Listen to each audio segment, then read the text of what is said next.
Bonjour et bienvenue dans notre Minute du caviste Nicolas. Je suis avec Vincent, notre caviste conseil, et nous allons partir à la découverte des grands Porto. Oui Sophie, parce que les Français ont beau être de grands amateurs de Porto, ils oublient parfois que le Porto est un grand vin et pas seulement un apéritif. Alors justement, quelles sont les particularités du Porto? Eh bien d'abord, c'est un des vignobles les plus spectaculaires au monde, avec des cultures à flanc de montagne dans la haute vallée du Douro. Et puis, si je devais le définir en 3 mots, je dirais richesse, corps et arôme. Et puis c'est un vin muté. Muté? Oui, on a ajouté de l'alcool vinique, ce qui rend le Porto apte à vieillir, tout en préservant les arômes du fruit. Très bien. Eh bien, est-ce que vous pouvez nous présenter quelques-uns de ces grands Porto?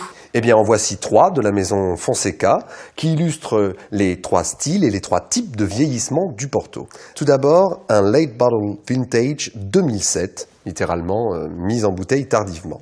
C'est un Porto de type rubis, un vin expressif qui a vieilli 5 ans en foudre, avec des arômes de cassis, de cerise et une bouche savoureuse. Vous pouvez le servir en apéritif ou en accompagnement de desserts à base de fruits rouges. C'est déjà très alléchant, Vincent.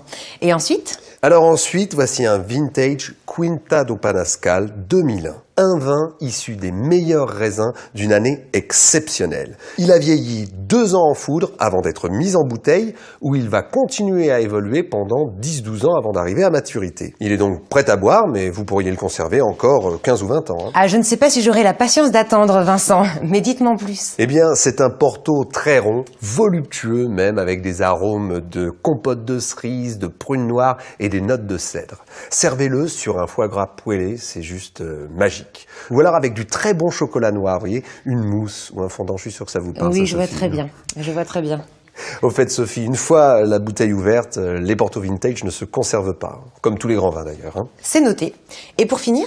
Pour finir, voici un Porto rare, un Tony 40 ans d'âge, une sélection de vins très concentrés, élevé lentement dans de tout petits fûts. Il en acquiert une complexité aromatique extraordinaire, avec une bouche puissante et épicée. Alors, servez-le sur des fromages à pâte persillée. Comme le Roquefort. Absolument. Sur des fruits secs, ou alors sur des desserts à base de pâte d'amande. Un pur régal. Eh bien, merci Vincent pour cette découverte des grands Porto. Et si vous voulez en savoir plus, adressez-vous à votre caviste Nicolas.